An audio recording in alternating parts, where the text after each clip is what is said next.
Archives of Prasar Bharati presents the timeless treasure of golden era.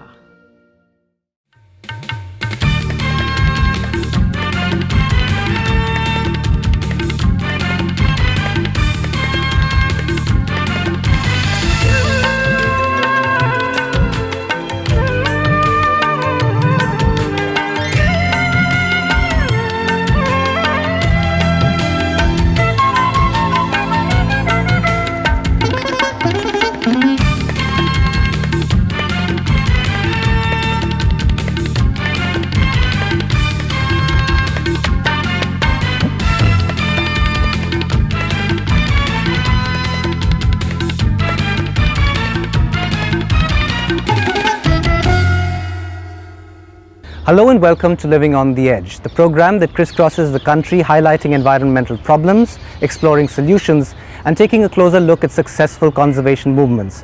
If you're wondering what this has to do with you, we've got a section especially devoted to how you can make your actions count.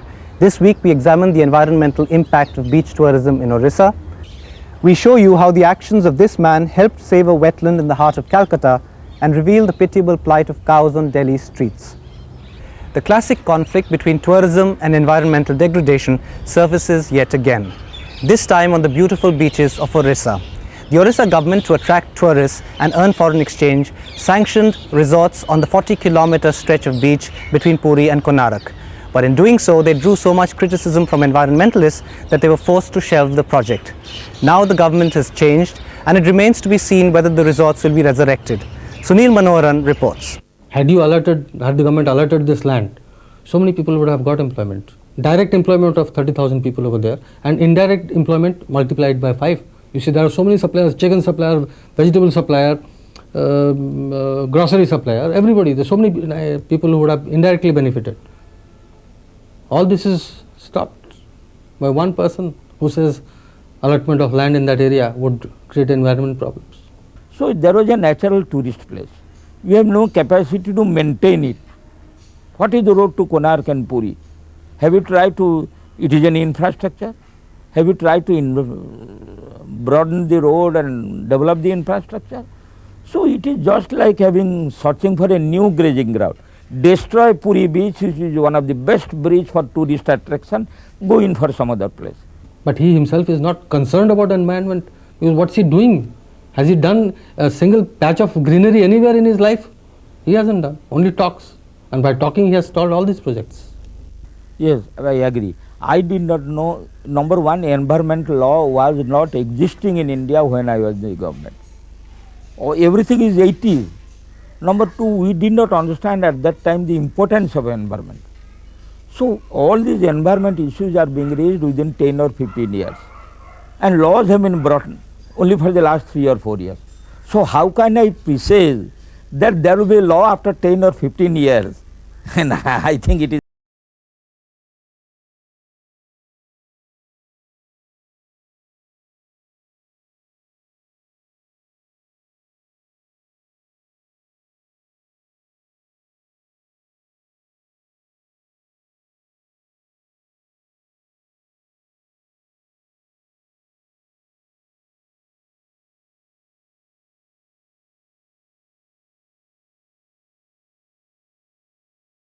Conservation debate in Odisha is the Konark beach, one of the most beautiful stretches of sand in the world with tremendous tourist potential.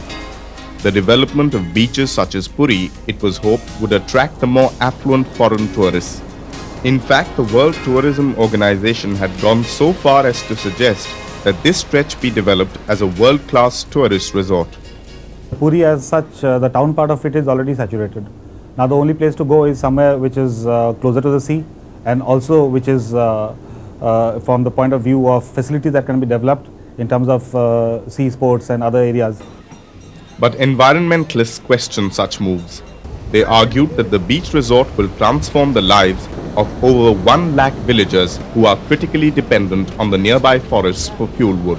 Hotel आने से हम लोग लकड़ी जलने के लिए भी नहीं मिलेगा और भी जो गरीब आदमी जो लकड़ी धरो काट कूट के वो बाज़ार में बिक्री करके अपना पेट पालता है वो भी नहीं होगा और हम लोग को भी कोई शादी ब्याह होने से भी लकड़ी ले आके काम कार्य करता, कोई आदमी मर जाने से भी लकड़ी ले आके उसको जलाता, वो भी नहीं मिलेगा। The wood villagers depend on comes from the forests of the Balukand sanctuary.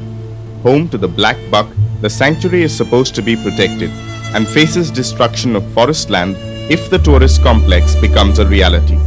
The conversion of forest land into a tourist resort requires prior clearance of the central government. And yet, without seeking permission, 60 sites were allotted to major players in the hotel industry by the state government. Once luxurious hotel complex is constructed there, because the government wanted to utilize 2,227 acres of forest land there. And for having this, you have to destroy more than 5 lakhs of trees. The 5 lakh trees under risk were planted at the beginning of the century to avert a fuel crisis in Puri. Since then, the forests have not only been a source of fuel wood, but have also protected an ecosystem. They reduce soil erosion, and agriculture in the surrounding areas is viable. But hoteliers argue that even if the trees are cut down, new ones will be planted and the balance restored. As far as firewood and all these things are concerned, definitely there will definitely be some sort of an impact, but then again that will going to be a very momentary phase. I mean, the whole thing, since it is going to be redeveloped. Those trees take a long time to grow. I can understand, yeah, I can understand, but there is a large amount of forest, and then again, to what extent do we go? Like I said, controlled development. Hoteliers also contend that the opening of beach resorts will generate a lot of employment for locals. Besides, they also argue that a host of other industries will also be supported. These views, however, are not shared by everyone. How much they will be taken in a hotel? But how many people you will have to virtually displace from their agriculture? You see, every person in that area is an agriculturist. They are not going to be qualified for your job. It is absolutely bunkum. There are also other critical questions that need answers to assess the human and environmental costs of beach tourism. Millions of liters of sewage are already being generated in Puri and being disposed of in almost criminally neglectful ways. What guarantee is there that new hotels will make the costly initial investment to handle waste? Whatever water is being pumped into this place, the water just seeps down and it goes down to the water table. So there is no question of any discharge of effluents or whatever waste we have into the sea or anywhere else. Despite these protestations, it is apparent that foolproof pollution control measures don't exist at present. The question is, whose responsibility is it? It is the responsibility of the developers to plan out the sewage disposal system in a very scientific manner. I don't believe in these false promises for the future. Take the case of Puri. It is one of the best beach, not only of India, of the world. Go to the Puri beach. About 15 years back, the sand on the beach was sparkling. Now it is darkish in color.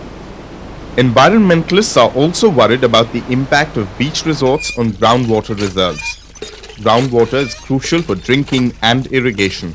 Overuse of this water by the proposed hotel complex will not only reduce levels, but there is also the added danger of groundwater becoming saline. As things stand today, the hotel project has been stalled in the face of pressure exerted by environmentalists. Mr. Banke Bihari Das was able to mobilize thousands of locals to oppose the proposed complex, which became the country's first environment movement directed against tourism. But hoteliers accuse environmentalists of having vested interests. When one political party is in power, the other party always says what the ruling party is doing is bad. When they come, they'll do the best. So this is the same thing when the ruling party is trying to do something, they say it's bad.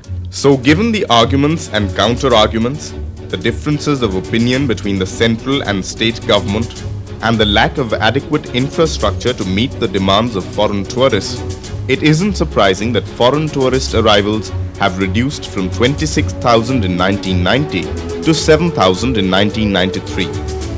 Besides, the saturation of existing sites and facilities, coupled with the fact that no new hotels have come up in the past 5 years, have crippled ambitious plans to attract more tourists. And as long as human and environmental costs are not taken into account in planning projects, foundations can never be secure.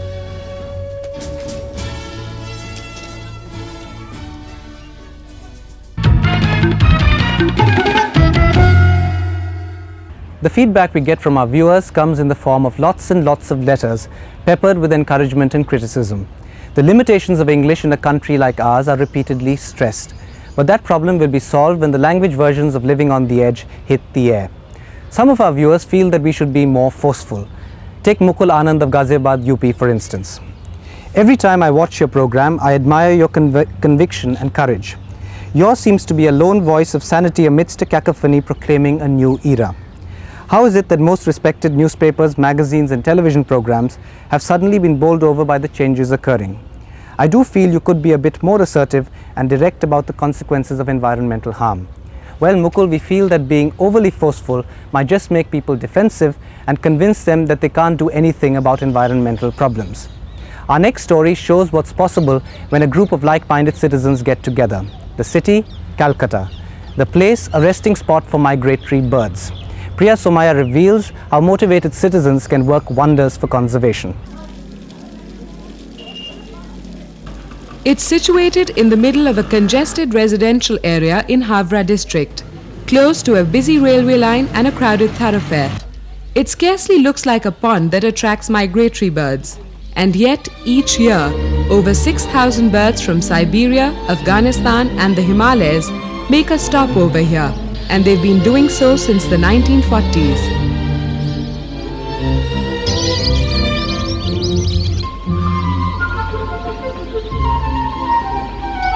The Santragachi Jheel, as it's called, is man-made, though it was never intended to be. Workers excavated the land to build a railway line, and water accumulated here over the decades, making it an ideal resting spot for these winged travelers. But not anymore. A congested residential colony has now come up nearby. Railway construction has already claimed a part of the Jheel, and poaching of birds is known to occur. And if that's not bad enough, the pond has been cleaned for pisciculture, making it difficult for the birds to find places to perch. Not surprisingly, the bird population has begun to dwindle, and the Jheel may have dropped from the itinerary of these birds altogether if it had not been for the efforts of a local nature club. Arup Goswami, the president of the Chota Dal, has always been fascinated by the annual visitors, and he was able to motivate his club members to protect the Jheel. Railway का ये लोग एक time में इसको ऊपर में quarter बनाने की कोशिश किया। यह हम लोग 1970 से इसके बारे में मूवमेंट किया। अखबार और गवर्नमेंट का, इंडिया और बंगाल गवर्नमेंट का इस सेल में चिट्ठी लिख के इसको प्रोटेक्शन के बारे में हम लोग कोशिश किया है। The club then approached the wildlife wing in Calcutta and wrote letters to the railway department to convince them that this was a wetland supporting rich aquatic and bird life. Ironically, forest officials were not aware that this even existed. At first we are not aware of this area, but the local club and the local people who told us that if you go there once, you will be fascinated seeing the number of birds and the species. So they are the most responsible people who have taken initiative to activate a government department for the protection of the birds and the wetland. Once they had visited the area, forest officials needed no further convincing. In 1992, the Wildlife Wing took the wetland under its protection, and the railway department to whom the land belonged was requested to stop landfilling. Besides, dirty water from washed bogies was flowing into the Jheel. This was stopped, and a year later the Jheel was declared a protected area. And not without results. It seems as if the birds have sensed this. In the past few years, their numbers have increased dramatically. लेकिन pisciculture बारे में बहुत कम थी हो गया। Last साल में मतलब 94 में 3,000 3,500 करीब था। अभी इस साल में इसको साफा और बैठने का जगह हुआ। अभी देखता है कि जो 7 से 8,000 ज़्यादा 8,000 से ज़्यादा होगा bird. As part of conservation activity, the Forest Department also plans to create an island in the middle of the Jheel to give birds some solid ground for nesting and perching. In 1994, we have brought this lake under the Wetland Action Program of the World Bank aided forestry project.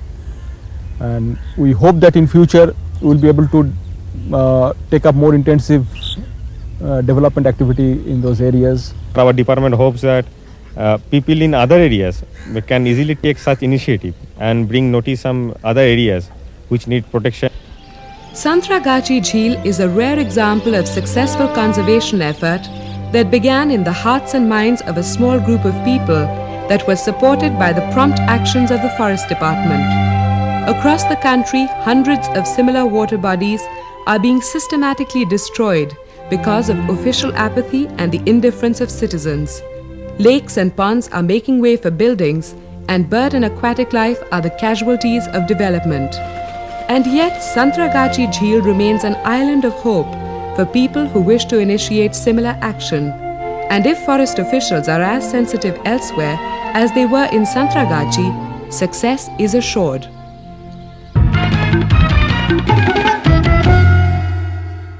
The Calcutta success story may have convinced you that a group is a prerequisite for doing good things for the environment. But there's no reason why you can't start on your own. R. Prasad, a viewer from Coimbatore, was moved by a report we did on deforestation a few months ago to start planting trees on his own. I am a regular viewer of your famous environmental program, Living on the Edge, which is very vital for all of us, particularly the youth like me. Today, Living on the Edge enlightened me with its report on deforestation. After that, I decided to grow some trees in front of my house. That's an example for us to emulate, but there are many other small things that all of us can do. Take the patient, peaceful cow, for example. Cows are revered and worshipped by millions of Indians, and yet we overwork them, set them free on roads, and slaughter them when they've outlived their usefulness. How often have we cursed when our vehicle has been forced to a grinding halt by the presence of a large bovine animal? Even when cows on roads are run over and killed or mortally wounded, many of us feel they had it coming. Nandini Rajwari reports on the plight of an animal let loose in concrete jungles to fend for itself.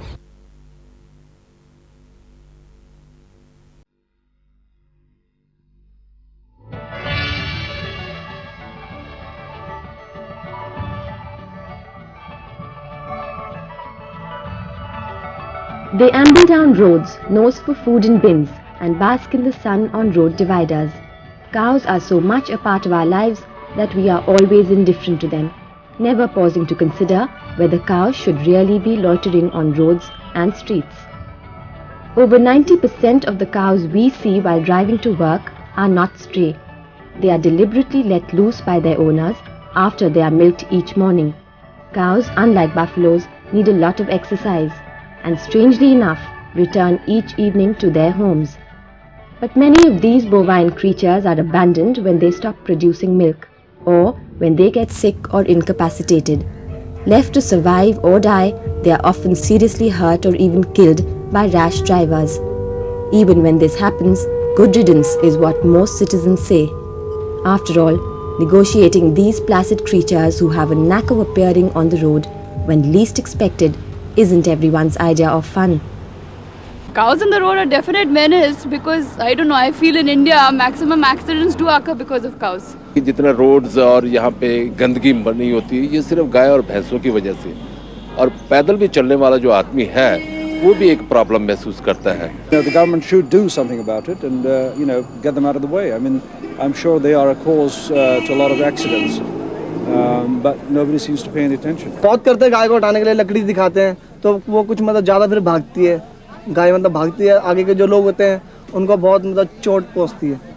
That's why the authorities have set about trapping the animals, holding them for 7 days and collecting a fine of 1,000 rupees before releasing them to their owners.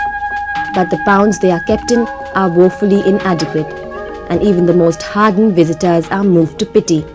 NCD के लोग सफाई के नाम पर उनको ढोकर ऐसे ढोते हैं ट्रकों में जैसे पत्थर ईंट ढो रहे हैं, डंडे मार के सिर तोड़ के टांग तोड़कर उनको खींचते हुए ट्रकों में डालकर ठूस कर उनको ले जाते हैं कि हम दिल्ली की सफाई कर रहे हैं.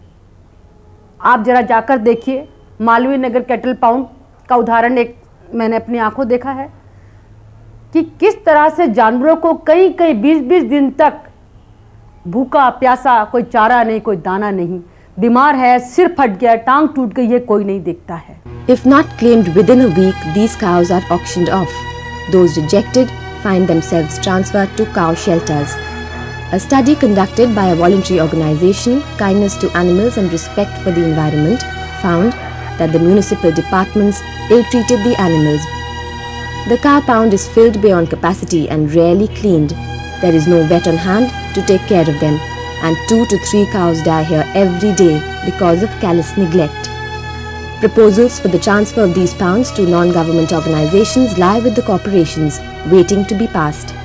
एनसीडी कैटल पाउंड एनजीओस के हवाले कर दिया जाएगा ताकि ये जो गाय लावारिस यहाँ पर चोरी से कटने के लिए जाती हैं या बीमार हैं या इनकी हालत खराब है, इसके सुधार करने के लिए हम एनजीओस के हवाले करेंगे. Although cow care in Delhi is pathetically inadequate, one would have hoped that across the country they would be treated better. Ill treatment is a common occurrence despite the fact that millions are dependent on the animal for their survival and livelihood. Under the law, cow slaughter has been banned in all states except Bengal and Kerala, and yet animal rights activists claim that cow slaughter continues even where it isn't supposed to. आज भी लोग चोरी छिपे से गायों को ले आते हैं, बॉर्डर क्रॉस करते हैं. ये बेजुबान जानवर यूं ही कटते रहेंगे क्योंकि पैसा मिलता है. एक गाय के कितने हजारों रुपया मिलते हैं. हजारों गाय हर महीने पकड़ी जाती हैं, किसका पास कोई अकाउंट नहीं है. कहाँ जाती हैं वो गाय? This isn't surprising considering India's meat, hide and leather exports are increasing every year and there are huge profits to be made. Besides, there is a large market within the country too, and many people believe that a cow is worth more dead than alive. Although many of us in our urban jungle do not realize it, there is more to an inconvenient ruminating cow than meets the eye. Cows provide us natural manure, natural pesticide and gobar for gas plants. They are also beasts of burden and over 80% of our population is directly dependent on them. Rather than using our livestock more intelligently for a variety of purposes, we are actually importing cow dung as manure. The government is also allowing the fast food multinational McDonald's to set up operations in India. McDonald's products use a huge beef component. This is borne out by simultaneous plans to set up leather processing units. In these circumstances, livestock depletion can only become more efficient in the time to come.